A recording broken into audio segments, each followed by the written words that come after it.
Hello everyone, this is the Grotex Dino, and today I'm going to be doing a short video review on the 1980s Jouef TGV train set that is Sud East. This train set I got from eBay for around $150. It's a 5-car set, was for free shipping too. It comes with the motor car and the rear non-powered dummy car with 2 end coaches and an intermediate coach. As you can see in the background, I have my La Poste TGV Sud Est, and I'll be honest, I think this was a cool set when I first got it. It was pretty cool. What is it now? Well, the motor, for example, on this model is not really that great. It's just in the bogie. It's just a motor that's like right above, and then you got exposed gears at the bottom, which the gears don't look that bad for something that's about 40 years old. It held up well. It's a bit dirty since the last time I guess it got used. And in there's a motor, which I'll put my camera down for one sec. It's not that hard to open this model. Just gotta. It's a pain in the butt, but once you get it, it's not that hard. There you go. I mean, this is the model that you can like pretty much. Well, this model is different than the later TGV models that you can when you open it up, the way you open it is different than the other one, and I would say this is easier. But no, it didn't sound like a break, but it didn't break. But that's what it looks like on the inside. It's just bare bones, nothing, with I guess a simple weight in the middle.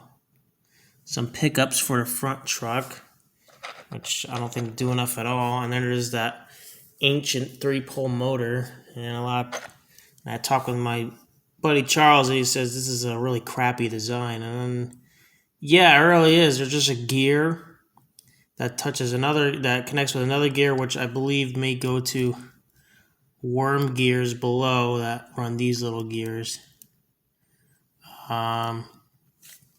She says it's not really the best way to do it. Really, you want to just have a drivetrain, usually in the middle, and then have worm gears at the top on each side of the drive shaft that drive the regular gears, especially helical gears, because helical gears, I guess, are better. I'm not know the 100% of the mechanics and the physics behind helical gears compared to other gears, but they're just superior.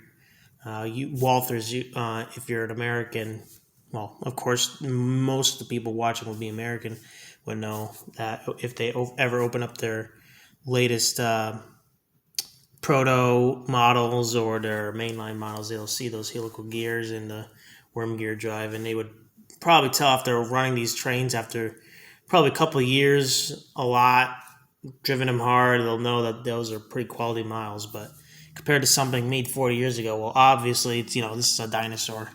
This thing's exposed, their core is exposed. With just 3 poles. With I don't know what this is, probably like an iron core right here. There's your copper wound wires. And it works. This actually does work. It's not a complete piece of shit, but it works.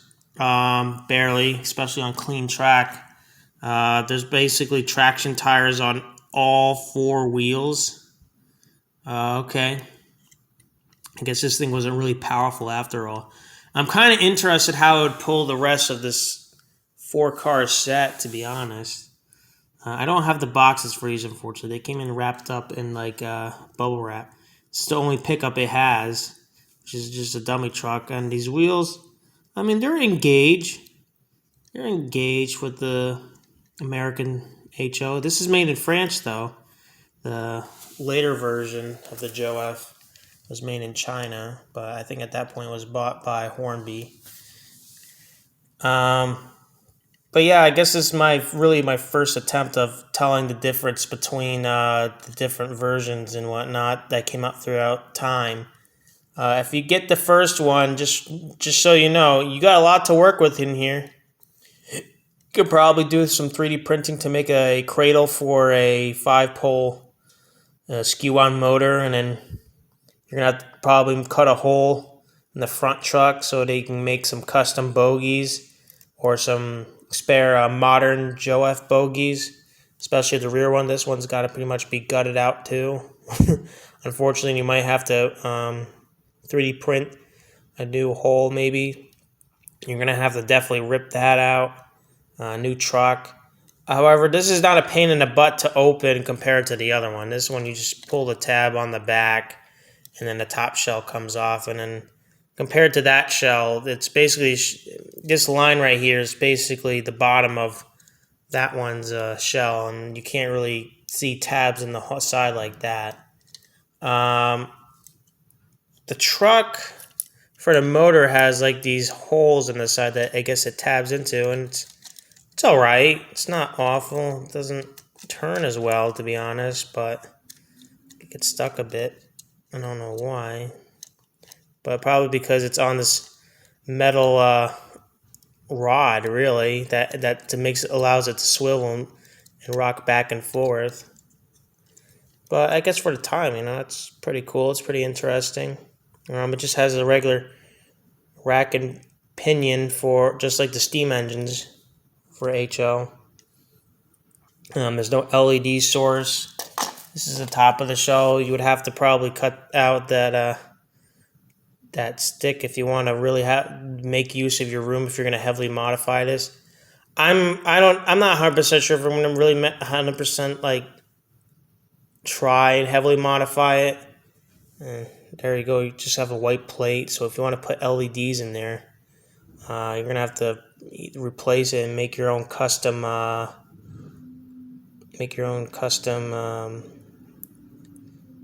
plastic, see-through plastic, so you can have something that shows through. It's just white blanks. But the paint's not that bad. It's okay. I mean, for a way to train looks, it's alright. Detail's not that amazing. However, the pantographs are pretty cool. This one's a little bit crooked. It wasn't crooked before. Just gotta play with it, but it works. They work.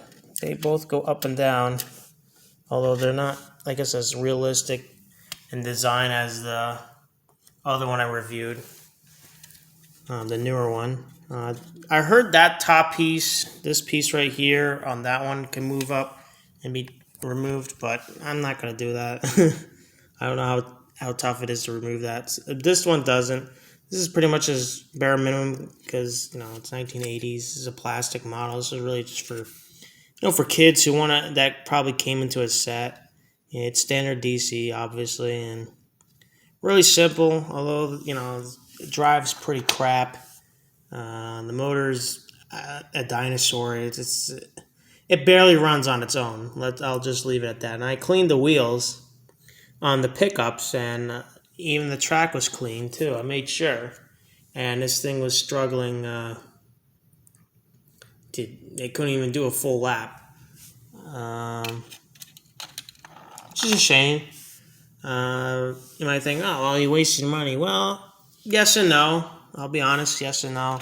Thought I was going to have, I didn't know how old this was. That's the main issue. You don't know how old this stuff is.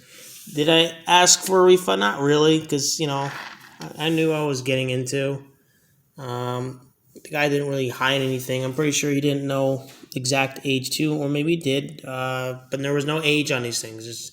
That's the problem when you're looking for Jouef TGV trains. You have to make sure you know what age they are. And price is not going to help you. It's just not. I got 4 more cars of this model coming in, so I'll have like a 9-car set soon.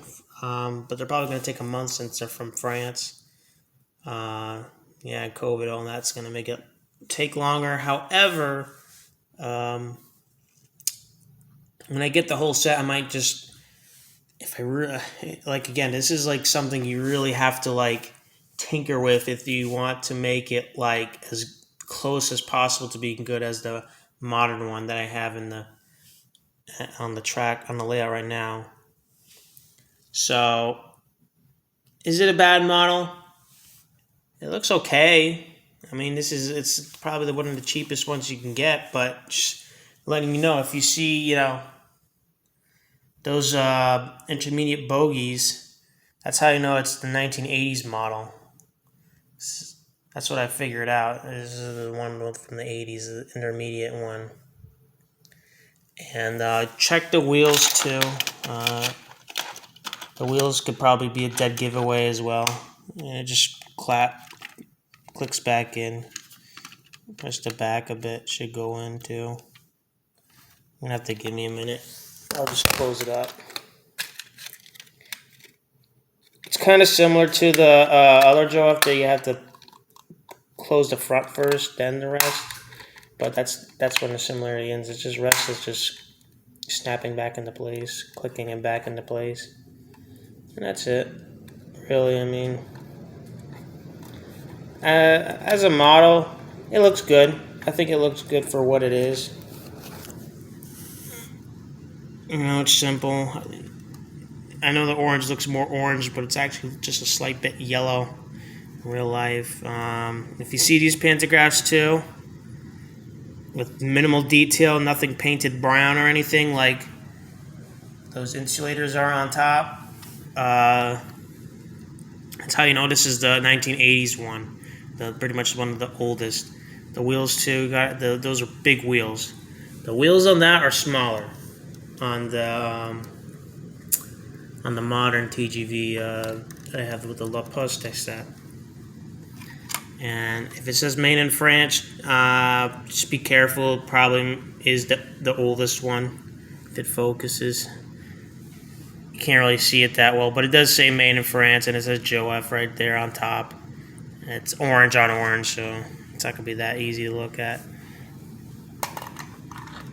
It's cool to have, though. It's nice to look at. I mean, if it didn't have like these white things and it had something similar to the poster set, I think this would be a nice looking set, even though it's got bare minimum, details. Well, I didn't fully close, but that's okay.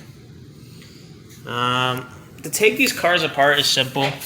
It's just kind of like if you have a Paragon 2 K4, it's pretty similar. You just gotta click like that. It's just snaps in. This is different. You have to angle it. You have to angle the coach, and it'll pull away.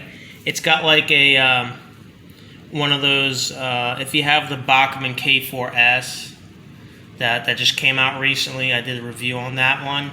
That it has something similar to that, where there's a peg that helps it keep that close, look to it when it's going around corners. But it also gives it space when going around tight corners.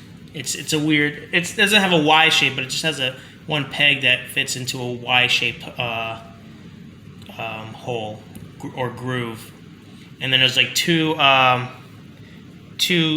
it's shaped similar like this on each side, and one goes on top, one goes in the bottom, which is from that side. And you have to angle it in and then just push it down, and that's it. And it won't come apart. I think it's cool. I think it's a cool connecting system, but it's strictly for really high-speed trains. You can't really do that with other trains. So if you bring this train to a club and someone's like, well, we got club standards, you got to put KD couplers. I'm like, well, there is no KD couplers. This is a high-speed train, In France, they had a different coupling system, and, But I guess I can show how it works. Let me just take the motor car off, because I got to pack this up and take it to the fair. So I'm going to go like this. Well, it's not going to really help since I got to start from the other end. Let me just get it back on the rail. And this train rolls nicely, by the way. I'm just going to show the differences so you can tell what to see and what not to see. So you go like this, and then there you go.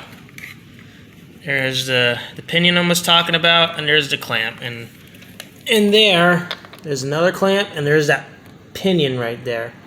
So when you want to connect these, it's kind of hard to do it with one hand, but it's possible. There you go. It's in. Bada bing. Bada boom. And they're plastic, but it holds together. You can't pull these apart now. It's really cool. I think that's a cool connecting system. It's better than this because this will wear out over time. That's not going to wear out as much. But again, this is a 1980s model. Here's another one.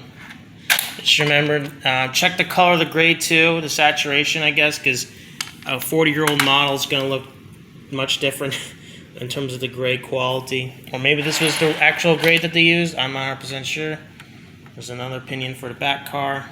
And there is interior for the coaches. It's not heavily detailed. This has no interior, which I don't really care. It's a freight train. And yeah, there are no opening doors, but that's all right. There's no cab interior. There's no above light interior. It's just an orange hollow husk. And this one's just a husk, which you could probably use for upgrading too. It's the same thing as the other one. It's basically the same thing. It just has no gears. You could probably put a motor on this chassis, or you can replace it and put something else in here. You just have to heavily modify this, which will take a lot of patience and time. If I don't come up with, if I really wanted to sell this set after I get like the 4 cars, I'll probably sell it for like, I don't know, $150 or something, because you get like a 9-car set of this old one. But I'll probably put in the description when the time comes to say, hey, if you really want to, it's a 19. And I'll be honest, I'm not going to say, oh, this is TGV set and that's it. I'm going to tell what it really is. It's a 1980s model, really for like toy trains for kids that doesn't really run well. Even if you clean the thing, right? It's bless me. Oh gosh, that was amazing. But yeah, this it's a crap mod. It's a crap, I would say, set if you're trying to get into DCC, and or if you want modern DC, it's not that great. But it is a good platform. Like I said, there is a good amount of space in there to really modify the thing into modern standards if you wanted to. It's going to be a lot of work, but, that's the joy of modeling. And to be honest, I'm not sure if I'm really ready to tackle something like this kind of project. I'd rather start, with smaller projects like installing DCC onto models and then adding small details. If I wanted to really do something to like really modify something from like the drivetrain and all that, that's going to be a little bit more advanced for me. I really want to work on installing DCC and simple stuff first and work my way into the stuff that could probably be more costly. Anywho, this is the 1980s TGV Sud Est train set here from Jouef. It's old. It's almost 40 years old, and there's some scuffs on it, I guess, from time, but they're just minor. Some scratches on the windows too, but nothing to just scream home about like, oh my god. I would say this has been taken care of fairly well by the previous owner. And unfortunately, I don't have a box for these. I'm going to have to make a box for them or use a box and just put them back and use the spare bubble wrap I have from my box that I got my La Poste set in and see what I can do with that. Again, it's okay. I'll rate the set a solid 5 or 6 out of 10. Details are decent. Runs horribly, but it looks decent. But I give it a 8 to 9 out of 10 for potential. 8 to 9 out of 10 for potential. Details again low. I would give it like a 5 for detail. And that's it. This is the Grotesque Dyno. I hope you enjoyed this review. It's rather short than the others, but I figured this was an easy one to just get over and done with, although I thought it was going to be shorter than what we have right now, but it is what it is. Anyways, have a good one. Bye-bye.